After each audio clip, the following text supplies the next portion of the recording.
अस्सलाम वालेकुम नाजरीन, आप देख रहे हैं प्रोग्राम रियासत और अवाम और मैं हूँ मारिया जदू। नाजरीन, प्रोग्राम में बात करेंगे 5 जुलाई 1977 को तारीख में क्या हुआ था और क्यों इसको स्याह दिन के हवाले से याद किया जाता है। और उसके साथ साथ नाजरीन बात करेंगे साबिक वजीर आजम इमरान खान साहब और तहरीक इंसाफ के सरबराह, उन्होंने आज इस्लामाबाद में न्यूज़ कॉन्फ्रेंस की है, काफ़ी धुएंधार किस्म की प्रेस कॉन्फ्रेंस की है। वो ये कह रहे हैं कि मुझे मालूम है कि ये पूरी साजिश किस तरह से हुई, इस साजिश में कौन कौन मुलव्वस है, और उन्होंने ये भी कहा कि मुल्क को नुकसान ना पहुंचे इसलिए मैं मजबूर हूं कि मैं चुप रहूं, लेकिन अगर मुझे हिरासा किया गया और खौफ ज़दा किया गया तो मैं चुप नहीं रहूंगा, कौम को सब खुलकर बता दूंगा। और उन्होंने उस वीडियो का भी जिक्र किया जो उन्होंने बनाई हुई है। वो ये फरमा रहे थे कि हम खामोश नहीं रहेंगे। मैंने एक वीडियो बनाई हुई है जिसमें ये कहा कि किस किस ने क्या क्या साजिश की है। उस वीडियो के अंदर सब कुछ डिस्क्लोज किया गया है और वो एक महफूज मकाम पर भी महफूज है।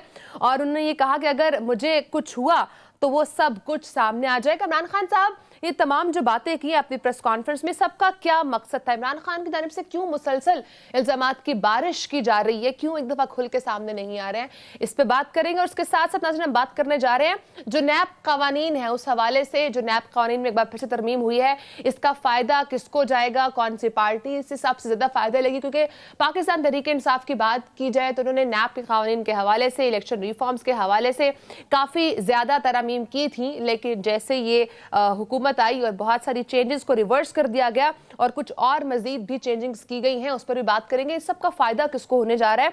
और इसके साथ साथ एमक्यूएम के रहनुमा बाबर गौरी साहब की पाकिस्तान एक बार फिर से आमद हुई है, तो ये अब क्या मामला है, इसके पीछे क्या मुहर्रिकात हो सकते हैं, और ये जो वापस आए हैं उसके बाद तमाम केसेस उनके ऊपर जो थे वो चलते रहेंगे या कुछ मामलात में रदोबदल भी आएगा, उस पर बात करेंगे। उसके साथ साथ नाज़रीन प्रोग्राम में हम बात करने जा रहे हैं पंजाब में ज़िमनी इंतखाबात के हवाले से।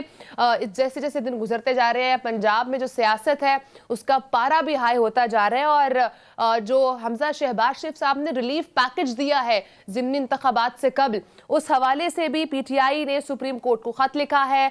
फवाद चौधरी साहब ने खत लिखा है, वो ये कह रहे हैं कि जो वजीर आला पंजाब है हमजा शहबाज शरीफ साहब, वो एक आर्जी वजीर आला है, तो वो रिलीफ पैकेज किस तरह ले सकते हैं, और वो इस रिलीफ पैकेज को प्री पोल रिगिंग भी कह रहे हैं, तो उस पर बात करेंगे। और बात करेंगे पाकिस्तान तहरीक इंसाफ इंतखाबात से कबल ही क्यों धांधली का शोर मचा रही है, क्यों कह रही है कि प्री पोल रिगिंग हो रही है, और इन ज़िमनी इंतखाबात में किस पार्टी का पलड़ा हाई है। क्या तहरीक इंसाफ को डर है कि वो इंतखाबात में हार जाएगी इसलिए इल्जामात की बारिश की जा रही है, या वजह कुछ और है। और इसके साथ साथ नाज़रीन बात करने जा रहे हैं उस्मान बुज़दार के साबिक प्रिंसिपल सेक्रेटरी, करोड़ों रुपए की रिश्वत के इल्जाम ने एंटी करप्शन में जो है वो उनको तलब किया गया है। और इसी के साथ साथ एंटी करप्शन पंजाब ने बुशरा बीबी के भाई समेत 18 अफराद को तहकीकात के लिए भी तलब किया है। तो इस वक्त जो पंजाब की हुकूमत पाकिस्तान तहरीक इंसाफ की बात की जाए तो वो इस वक्त करप्शन केसेस की जद में है। तो ये करप्शन केसेस का जो सिलसिला है एक बार फिर से शुरू होता हम देख रहे हैं, इस पर भी बात करेंगे। प्रोग्राम में नाज़रीन आज हम इन टॉपिक से बात करे होंगे। ब्रेक के बाद नाज़रीन आपको बताऊंगे मेरे साथ आज के प्रोग्राम में कौन मौजूद है और उनसे हम इन तमाम टॉपिक्स पे बात करे होंगे। ब्रेक करना है, ब्रेक के बाद प्रोग्राम का आगाज करूंगी, साथ रहिएगा।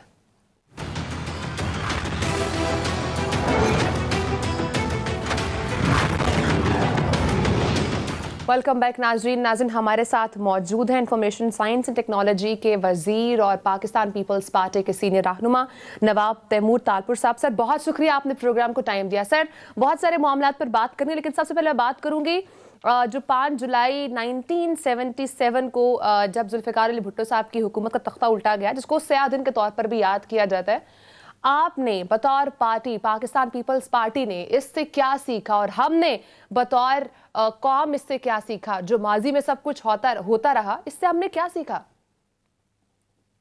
बिस्मिल्लाहिर्रहमानिर्रहीम, बहुत बहुत शुक्रिया मारिया साहिबा। ये वो स्याह दिन था पाकिस्तान की हिस्ट्री का जिसमें एक डेमोक्रेटिकली इलेक्टेड हुकूमत को जबरदस्ती गिराया गया, और इस वादे पे गिराया गया ये झूठ बोल के कि ये जो इलेक्शंस थी ये रिग्ड थी और इसलिए 90 दिन में नए इलेक्शन होंगे।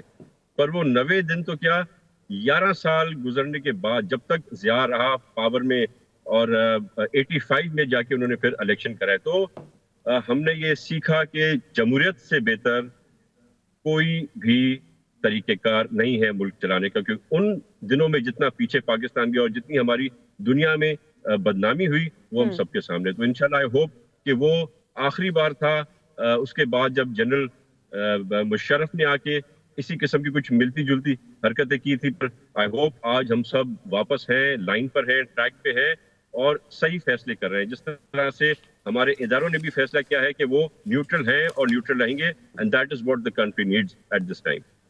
ठीक हो गया। सर आगे मूव करूंगी। कहिएगा, इमरान खान साहब इस वक्त बहुत इल्जामात भी लगा रहे हैं और वो ये भी कह रहे हैं कि साजिश हुई है, और उन्होंने इस्लामाबाद में जब न्यूज़ कॉन्फ्रेंस की उन्होंने ये भी कहा कि मैं इसलिए खामोश हूँ कि मुल्क को नुकसान ना पहुंचे, और अगर मुझे हिरासा किया गया तो मैं चुप नहीं रहूंगा। और उन्होंने इस वीडियो का भी जिक्र किया जो वो कह रहे जिसमें वो तमाम चीज़ें ऐड है, किसने किस वक्त क्या साजिश की, किसका क्या किरदार रहा, ये सब चीज़ें उस वीडियो के अंदर मौजूद है। अगर मुझे कुछ हुआ तो वो तमाम के तमाम वीडियोज़ जो हैं वो रिलीज हो जाएंगे, वो सामने आ जाएंगी। क्या समझते हैं आप अब इस वक्त जो इमरान खान साहब ये तमाम इल्जामात लगा रहे हैं, ये मुसलसल इल्जामात का मकसद क्या हो सकता है? क्या ऐसा गेन मिल रहा है इमरान खान साहब को? कुछ भी नहीं है मारिया। मैं समझता हूँ कि इसकी इमोशनल ब्लैकमेलिंग है। इससे ना तो किसी और चीज से कोई वास्ता है, ना ही इसे इस मुल्क से प्यार है। ये सिर्फ और सिर्फ कोई बैक डोर रास्ता ढूंढना चाह रहा है जिसके थ्रू इमरान नियाजी ब्लैकमेल करके हमें और वापस प्राइम मिनिस्टर के ओहदे पे बैठ जाए।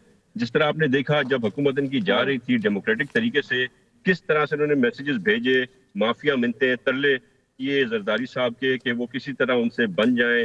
उसके बाद जिसको उल्टा सीधा कहते हैं, बड़ा बुला कहते हैं, अमेरिका ने ये कर दिया, अमेरिका ने वो कर दिया, फिर वो दोस्ती का हाथ आगे बढ़ाते हैं। तो he is in a mental condition मेरे ख्याल से खान साहब, जिसमें से अल्लाह करे वो बाहर निकल आए, क्योंकि ये बहुत नुकसान कर रहे हैं इस मुल्क का। ये रियलाइज नहीं कर रहे हैं। वीडियोस तो कुछ ऐसी भी हैं जिसकी झलक मैंने देखी थी मुराद सईद और इमरान खान साहब की एक और दोस्त के साथ, पर मैं समझाऊं अगर और वीडियोस निकली तो वो भी जरूर निकल के सामने आएगी, क्योंकि जो वो बातें कर रहे हैं वो सरासर झूठ है, और जो हमने देखा हुआ है हमारी आंखें, गुनाहगार आंखों ने कुछ ऐसा देखा हुआ है कि जो देखने के लायक भी नहीं है।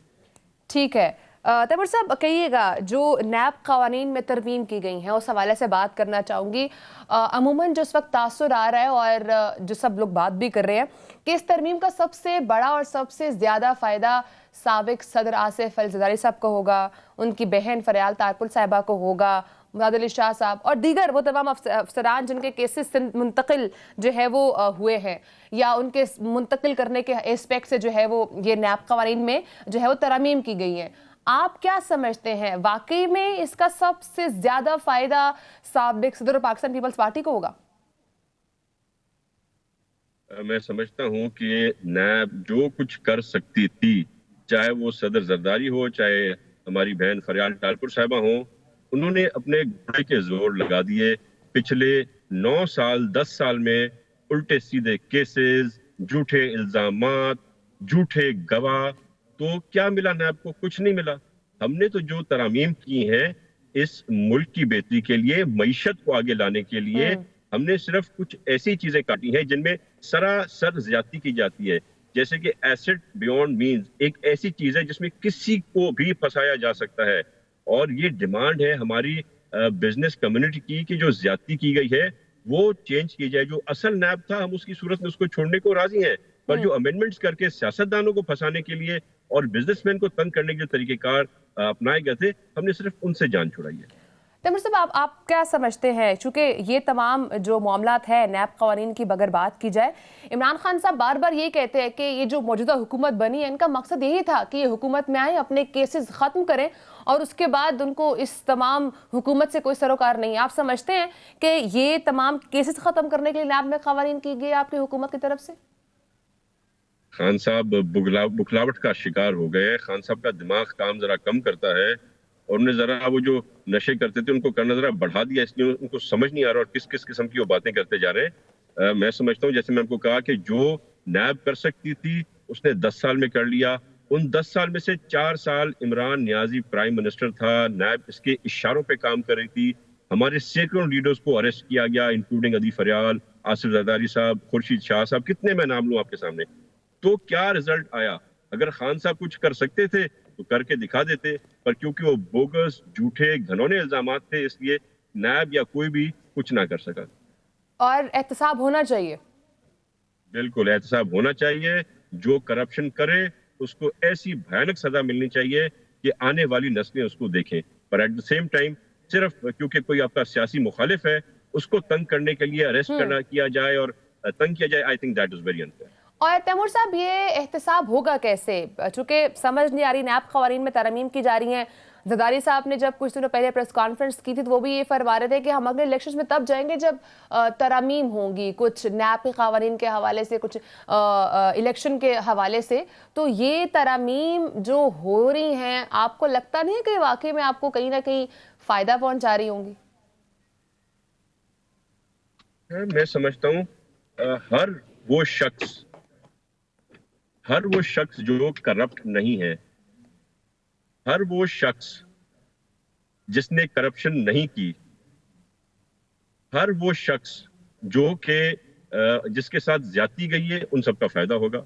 जिसने भी करप्शन किया है उसको कोई फायदा नहीं मिलने वाला। जिसने करप्शन नहीं किया है सिर्फ और सिर्फ उनको फायदा होगा। ठीक है। अगर मैं माहिर क़वानीन की बात करूं तैमूर तालपुर साहब, वो तो यही कहते हैं कि जो नैब का जो नया कानून आया उससे बेहतर ये कि नैब को ताले लगा दिए जाए, क्योंकि इससे नैब के सारे जो क़वानीन है और जो नैब की दस्तरस में चीजें आती थी वो तो उसके नैब को तो पर ही कट चुके हैं।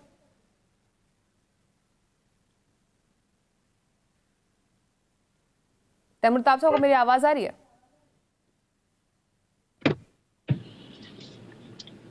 तैमूर तालपुर साहब से नाज़रीन हम दोबारा राब्ता करने की कोशिश कर रहे हैं। उनसे हम ये जानने की कोशिश, जो नैब कवानीन में तरमीम की गई हैं उससे सबसे ज़्यादा फ़ायदा किसको होगा? क्योंकि अगर माहिर कानून की बात की जाए, माहिर कवानीन साहब यही कह रहे हैं कि इस जो अभी नैब में जो कवानीन में जो तरमीम की गई हैं इससे कहीं ना कहीं फ़ायदा पाकिस्तान पीपल्स पार्टी को होगा। अगर नैब की दस्तरस में से बहुत सारी चीज़ें आती थी उनको चूँकि बाहर निकाल दिया गया है और उससे नैब के पर कट चुके हैं, तो उससे बेहतर है कि नैब के जो नैब का जो दफ्तर है उसको ताले लगा दिए जाएं। तो इस तरह इस किस्म की बातें भी हो रही हैं, तो उनसे राब्ता करने की कोशिश करेंगे।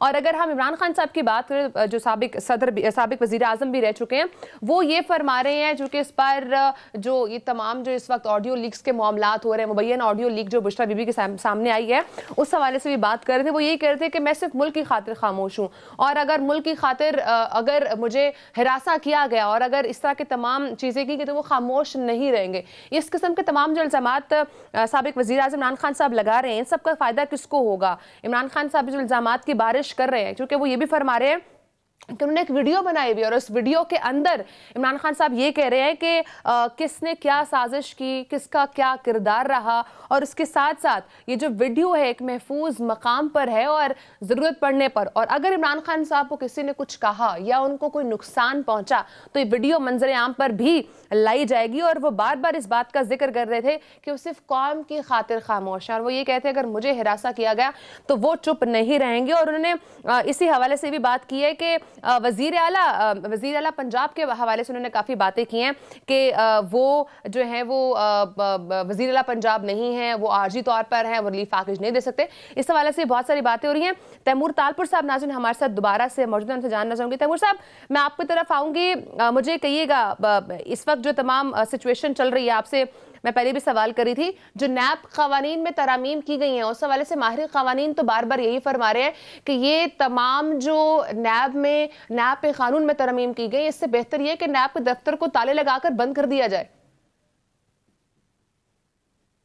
मैं समझता हूं कि नैब को ऐसे तरीके से इस्तेमाल किया जाए जहां पर सिर्फ और सिर्फ उनको नुकसान हो जो कि करप्ट अनासर हैं, जो कि करप्शन कर रहे हैं। एक मेरे ख्याल से बहुत से लोग, बहुत से सियासतदान भी ये कहते हैं कि नैब को बिल्कुल बंद कर देना चाहिए, पर हम समझते हैं एक ऐसा वॉचडॉग होना चाहिए जो कि देखता रहे कि कहां पर कोई गड़बड़ हुई है, एंटी करप्शन को असिस्ट करता रहे, एंटी करप्शन डिपार्टमेंट को असिस्ट करता रहे फेडरल लेवल पर उसे बंद करना बिल्कुल मेरे ख्याल से सही नहीं होगा। हम सिर्फ अगर ये मेक श्योर कर लें कि जो चोर है उसको चोरी पकड़ी भी जा रही है और उसको चोरी की सजा मिल रही है, तो that is how it should be, बजाय इसके कि सिर्फ और सिर्फ पॉलिटिकल विक्टिमाइजेशन के लिए नैब को इस्तेमाल करना गलत है। तालपुर साहब, दोबारा मैं इमरान खान साहब जो इल्जामात लगा रहे हैं उसकी तरफ आऊंगी। आप क्या समझते हैं ये तमाम जो इल्जामात इमरान खान साहब लगा रहे हैं, आप तो ये फरमा रहे हैं कि उससे इमरान खान साहब को कुछ गेन नहीं होगा, लेकिन ये इल्जामात जो वो लगा रहे हैं ये कब उनका आंसर उनको मिलेगा, और ये कब आपको लगता है कि ये जो इल्जामात है ये इल्जामात नहीं, महज बोगस बातें हैं?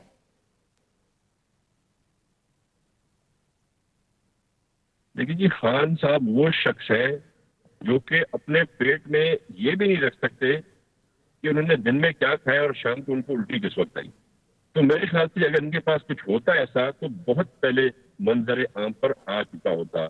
जिस तरह से उन्होंने कहा कि मैं 22 लाख बंदा इस्लामाबाद लाऊंगा, पर उनकी इन्हीं हरकत की वजह से अवाम ने उन्हें छोड़ दिया है और वो 20 लाख की जगह 20,000 बंदा भी इस्लामाबाद में जमा नहीं कर सकती। और उसके बाद जो धमकियां देते रहे हमें कि मैं लॉन्ग मार्च करूंगा, मैं रास्ते बंद करूंगा, पर उनमें ये हिम्मत नहीं रही क्योंकि उनको पता है आज उनके साथ वो ताकतें नहीं थी जिन्होंने उन्हें आकर इस कुर्सी पर मुसल्लत किया था पाकिस्तान के पर, और ना ही उनके साथ अवाम है जो बीच में कुछ वक्त उनके झूठे ड्रामों में आ चुकी थी।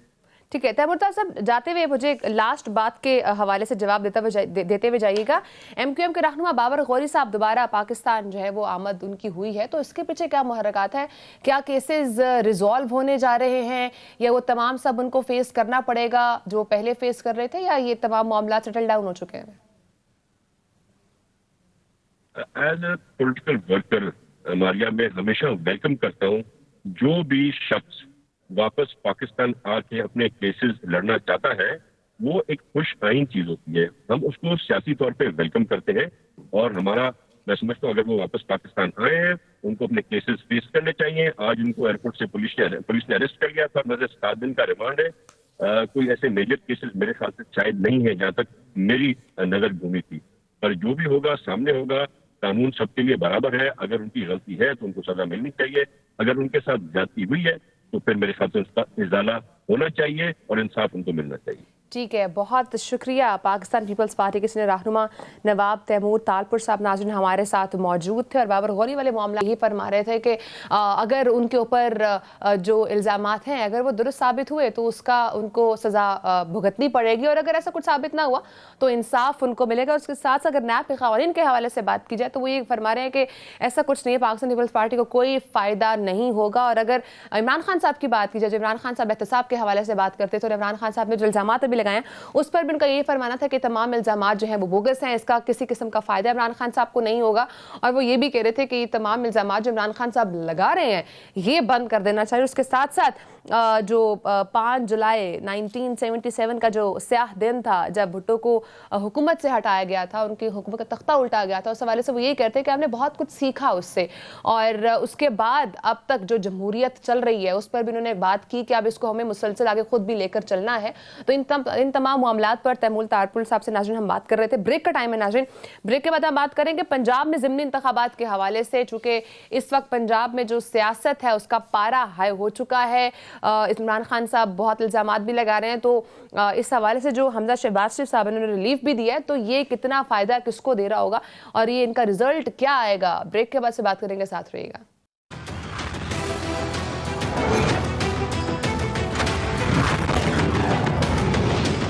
वेलकम बैक नाजरीन, ब्रेक के बाद हम बात करने जा रहे हैं पंजाब में जो ज़िमनी इंतखाबात होने वाले हैं उसके हवाले से। इस वक्त तमाम पार्टी ज़ोरों शोर से अपनी कैंपेन्स भी चला रही हैं और इल्ज़ामात का सिलसिला भी जारी है, और कुछ पार्टीज़ डेवलपमेंट के ऊपर भी गौर कर रही हैं, कुछ रिलीफ के ऊपर गौर कर रही है।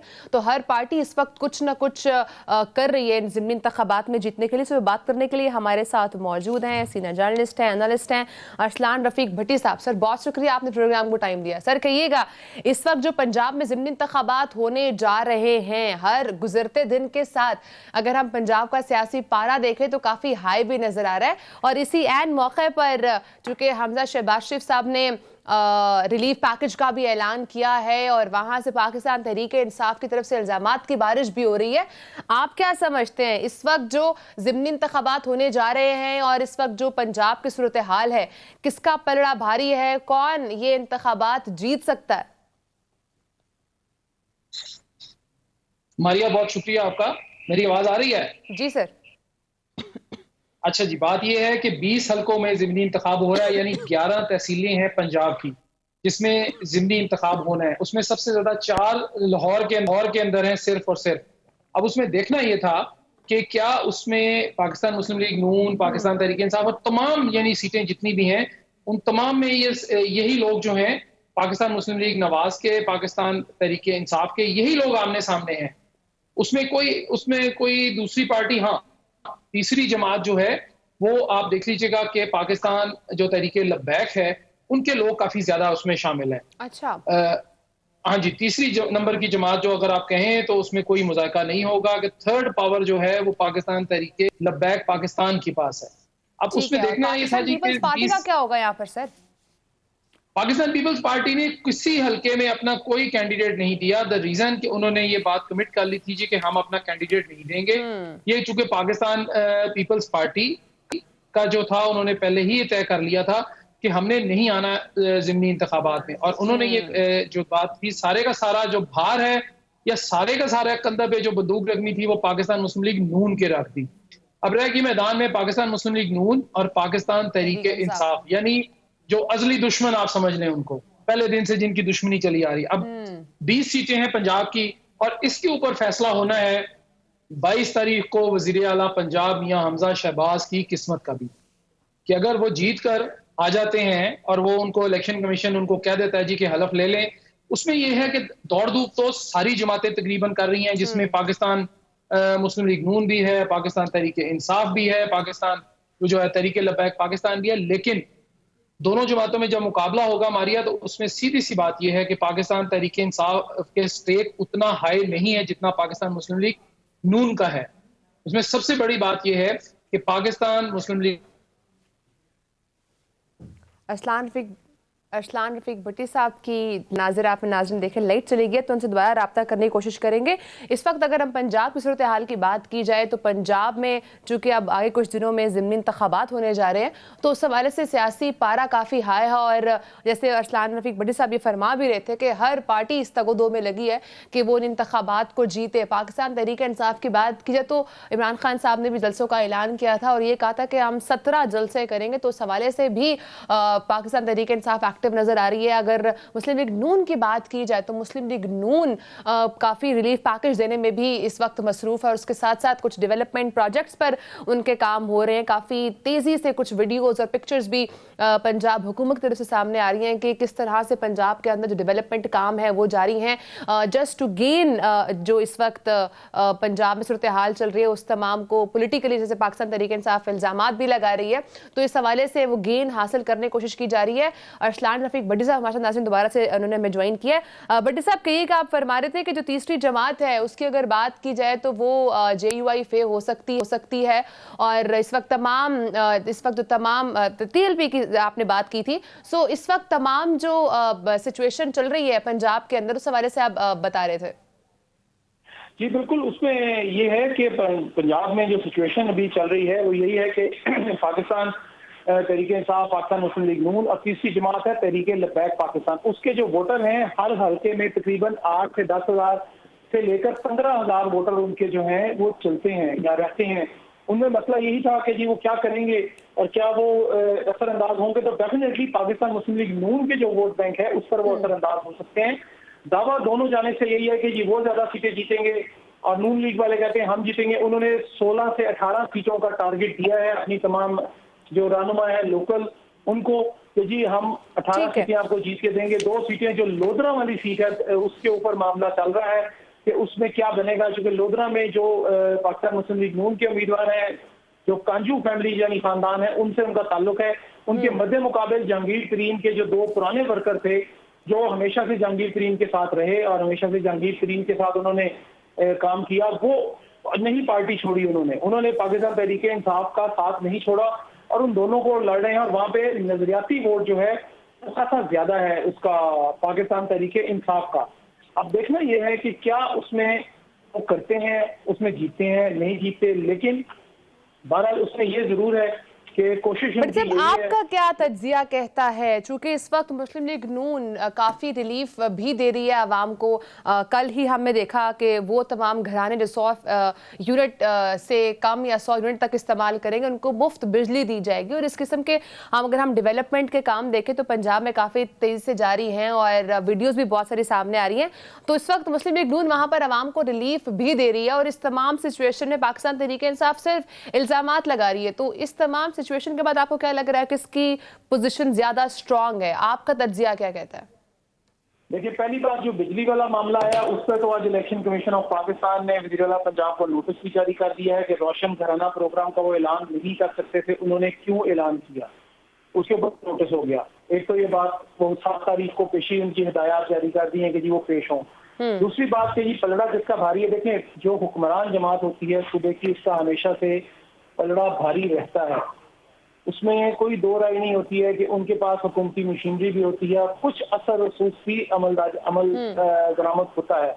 लेकिन मामला सिर्फ इतना सा है कि पाकिस्तान तहरीक इंसाफ जो है वो कोशिश ये कर रही है कि धांधली के इल्जाम उन पर लगते रहें और वो काम करते रहें और इसी तरह जो है वो वक्त गुजर जाए। लेकिन ये ऐसा होगा नहीं, क्योंकि पाकिस्तान मुस्लिम लीग नून ने बहुत कोशिश की कि किसी भी तरह से ये इल्जाम ना लगें, लेकिन जब भी हुक्मरान जमात जो होती है मारिया, उसमें हमेशा इल्जाम की सियासत होती है। पाकिस्तान की बदकिस्मती है कि इल्जाम लग रहे हैं। अब अगर 16 सीटें पाकिस्तान मुस्लिम लीग नून जीतेगी तो 4 रिजर्व सीट्स जो हैं वो इनके हिस्से में आएंगी। लेकिन आज हाई कोर्ट ने एक फैसला दे दिया है कि जी हर सूरत उनका नॉमिनेशन ये फौरी इलेक्शन से पहले ही कर दें, यानी उनकी जो नामजदगी है 5 लोगों की वो पहले कर दें, क्योंकि वो आर्टिकल 224 उसकी जो सब क्लॉज 6A है उसके तहत वो कह रहे हैं जी कि ये नॉमिनेशन होना चाहिए।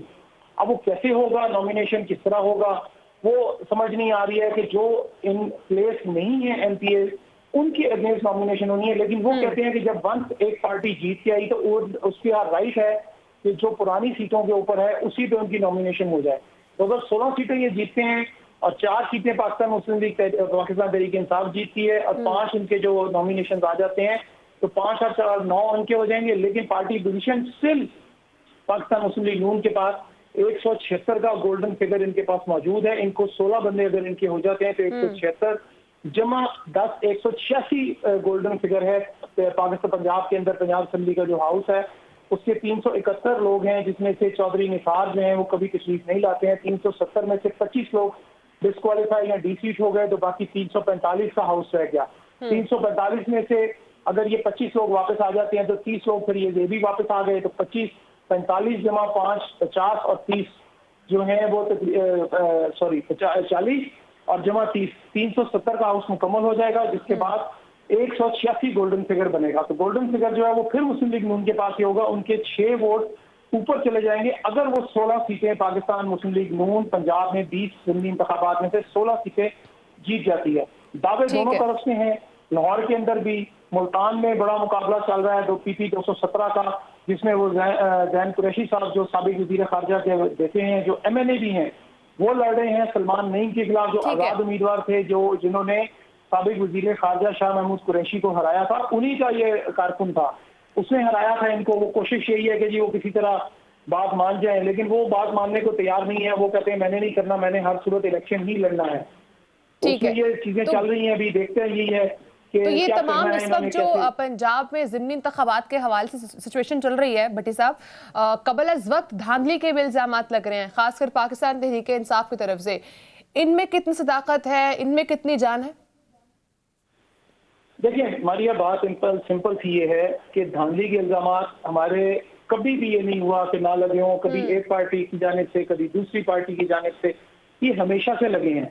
उसमें कोई दो राय नहीं है कि धांधली जो है वो होती है। लेकिन अब धांधली का इसलिए चांसेस नहीं है कि तमाम लोगों ने ये तैयार कर लिया जी कि हमने धांधली। अब किस तरह मुमकिन है कि किसी पुलिस स्टेशन पे एक वोट के ऊपर जाता है, 2-4 वोट गलत हो सकते हैं और ये हो सकता है कि किसी पे कट लग गया तो वो तो हो सकता है। ये इल्जामात ही हैं, लेकिन अब वो तरीकाकार नहीं है कि जी धांधली कर लेंगे और लोग जो है वो धुंध के अंदर गायब हो जाएंगे। धुंध तो है नहीं, आजकल तो मौसम बड़ा सख्त शदीद गर्म है, सूरज भी सवा नेज़े पे आया हुआ है, तो वो धांधली के इल्जामात जो है वो इल्जामात ही रहेंगे। पाकिस्तान तहरीक इंसाफ की बात तो डेफिनेटली पाकिस्तान मुस्लिम लीग नून को मुश्किलात का सामना है। पेट्रोल 250 रुपए लीटर जब मिलेगा। बट साहब, लेकिन कैसी खबरें भी रिपोर्ट हो रही हैं कि जिन जिन हलकों में इलेक्शन होना है वहां पर लोड शेडिंग नहीं हो रही, तो ये जो रिलीफ उन हलकों को मिल रहा है, बाकी आम आवाम को भी खुसूसी पैकेज मिल रहा है और इस तरह के दीगर पैकेजेस? नहीं, ऐसा कोई नहीं है। देखिए, रोशन घराना प्रोग्राम जो है वो पूरे पंजाब के लिए उन्होंने अनाउंस किया है। उसमें ये जरूर है कि जब 7 तारीख को इन्होंने जवाब जमा कराना है वज़ीर आला की तरफ से, मेरी एक बहुत वज़ीर आला के बड़े करीबी ज़राए उनसे बात हुई तो उन्होंने कहा कि हमने तो ये पूरे पंजाब के लिए किया है। अगर उनका नोटिस आया भी हमें और नोटिस आ भी गया आज, तो हम उनको यही कहेंगे कि जी आप 20 हल्कों के जो बिल हैं उस पर हम नहीं देंगे, बाकी हल्कों के ऊपर पंजाब के अंदर जो हैं बाकी जो हल्के हैं, यानी उसमें 350 हल्के तकरीबन बनते हैं, तो 350 हल्कों में तो ये जा सकता है रोशन घराना प्रोग्राम, जिसके अंदर ये कि 44 लाख इन्होंने घराने निकाले हैं, उसमें से अगर इन 20 हल्कों में जो लोग हैं उनको वो बिल पूरे भेज देंगे 1 जुलाई से। बाकी लोगों को उन्होंने तैयारी कर ली है कि जी बाकी लोगों को जो बिल है वो रोशन घराना प्रोग्राम के तहत ठीक हो गया। माफी बड़े होगी। साहब वक्त थोड़ा कम है, लास्ट पे जाते मैं आपसे जानना चाहूंगी, एंटी करप्शन पंजाब इस वक्त काफी एक्टिव नजर आ रहा है और उस्मान बाजार के साबिक प्रिंसिपल सेक्रेटरी को भी जो है वो तलब किया गया है करप्शन के केस में, रिश्वत के इल्जाम में। उसी के साथ साथ बुशरा बीबी के भाई को भी, उसके अलावा 18 और अफराद भी हैं जिनको तहकीकात के लिए तलब किया गया है। इस हवाले से कुछ खबरें सामने आ रही हैं, इसके हवाले से कोई डिटेल्स है तो वो भी शेयर कर दें। जी, उसमें एंटी करप्शन पंजाब जो एस्टेब्लिशमेंट है ACE, उसमें जो साबिक सेक्रेटरी टू CM थे ताहिर खुर्शीद, जिनके PK के नाम से जाना जाता है ब्यूरोक्रेसी में, बड़े मुतहर्रिक और बड़े इन्फ्लुएंशियल किस्म के ब्यूरोक्रेट्स हैं। उन्होंने जो है उनके ऊपर आज उनको बुलाया गया है और उनको नोटिस जारी किया गया है कि बाकायदा पेश हों। अब देखना ये है कि वो उनके ऊपर जो इल्जामात हैं वो किस हद तक दिफा कर सकते हैं। वो करोड़ों रुपए के इल्जामात हैं कि उन्होंने अपनी सीट का भी नाजायज फायदा उठाया, ये एक इल्जाम है। दूसरा, उन्होंने पैसों के लेन देन का कोई मामला है, वो भी इल्जाम है। तीसरा, उन्होंने अपने मनपसंद अफसरों को तैनाती कराई, उसके अंदर भी पैसे लेने का इल्जाम है, जिसमें एक बड़ा मशहूर करैक्टर है फराह बीबी, जो फराह गोगी साहबा जिनको कहते हैं, उनके थ्रू उन्होंने सारा काम ऑपरेट किया। और उसकी जो पैसे हैं, जिसको एक दरखास्त गुजार का ये कहना है कि इससे जो रिश्वत है या जो मुबैना तौर पर पैसे लिए गए हैं वो ऊपर तक यानी बनी नाला तक उसके ताने बाने मिलते हैं।